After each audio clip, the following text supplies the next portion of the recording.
Alright, so here is imaginary numbers. This will be very helpful in quadratics. To start off, when squared, an imaginary number gives a, with red, negative. Should not make the space big enough. Gives a negative result. So, we're going to go ahead and square some numbers, see if we can get a negative result. 2 times 2, or 2 squared, is obviously going to just be 4. Negative 2 times negative 2, the negatives cancel out. It's going to also give us 4. 0 times 0 is just going to be 0.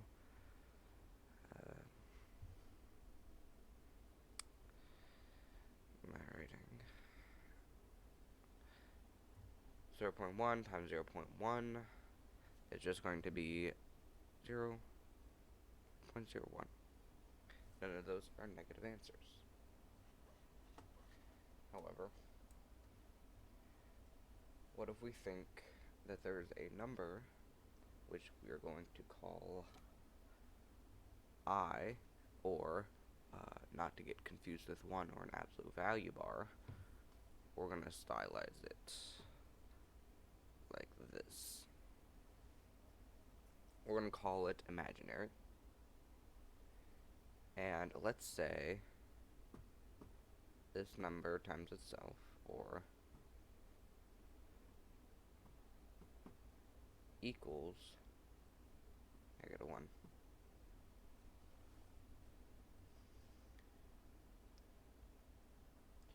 So if we do, switch over to red. If we take -1 and we square root it, that's going to give us I. I is the square root of -1. Accepting that I exists means we can solve things that need the square root of a negative number. So I would be called the base, or the unit imaginary number. So let's say we do square root, come on, come on.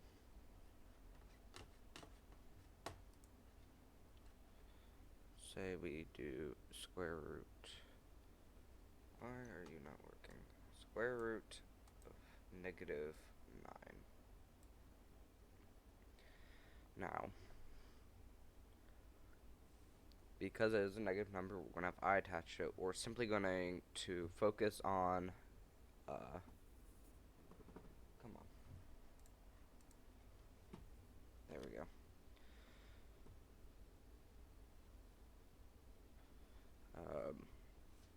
We're going to focus on just this number for a moment, and that is a normal square, so we're going to think of it as 3. But then we still have the negative, which means we'll attach the I onto it. And that's how you square root in numbers. So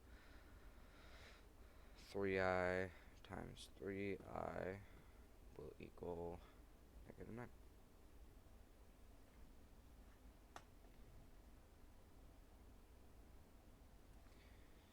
So you could also look at it like, let's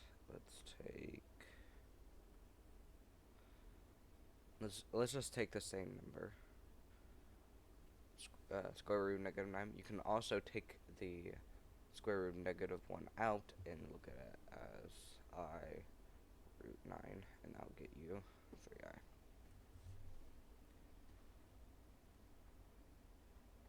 So now we're going to do a little bit at using I.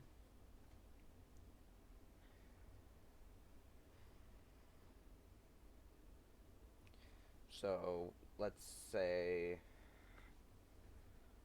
5I squared within parentheses. Otherwise, you could be looking at just -5, but don't worry about that. 5i squared will get you -25. Because, think of it as, we can think of it as a quadratic even. So, well, you can't really super think of it as a quadratic. But 5i, sorry, 5i squared, or 5i times 5i, then you can 25 times I squared,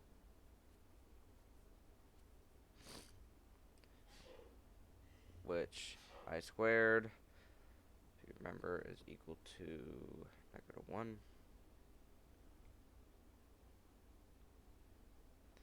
So that'll just be -25.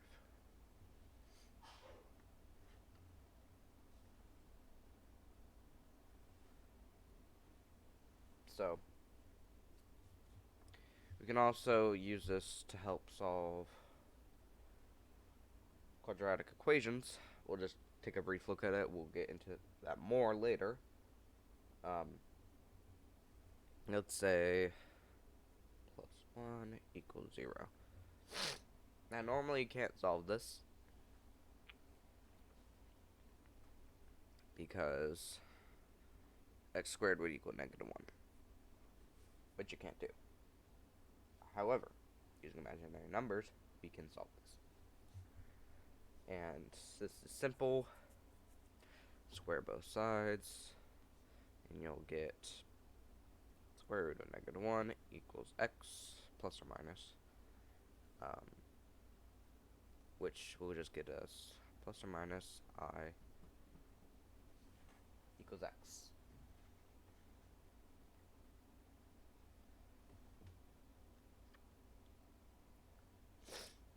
So imaginary numbers aren't technically imaginary. They're once thought to be impossible, but they were more researched, and they were actually found to be useful and important as they filled a gap in mathematics, but name stuck. Let's take a look at quadratics with this.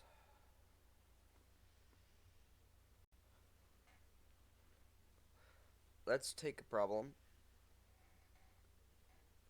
Let's see, x squared minus 7x plus 15.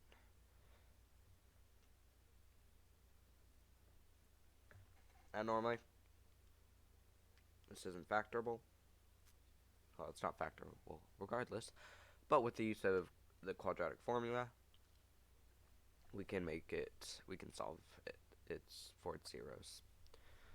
So let's just go ahead and do this. I'll do it a little quicker.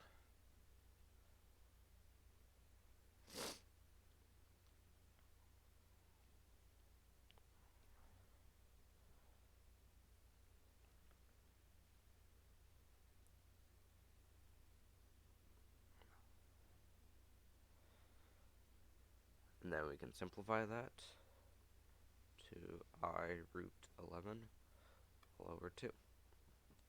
Those are our x-intercepts.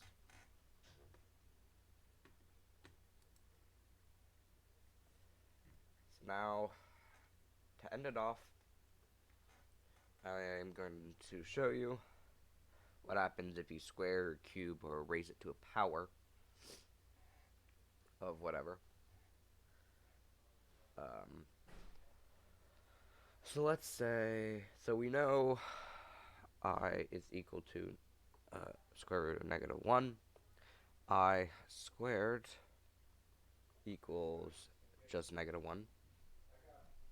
And then I cubed is equal to -I. I to the fourth is just positive 1. I to the fifth, square root of negative 1 again. And I to the sixth is negative 1. And you should be able to use this to get any other power. So, like, let's say I to the 10th is really just I to the fourth times I to the fourth times I to I squared. The fourth is positive 1, and then it's just times positive 1, and then I squared is negative 1. So I to the 10th really equals negative 1. And that's all.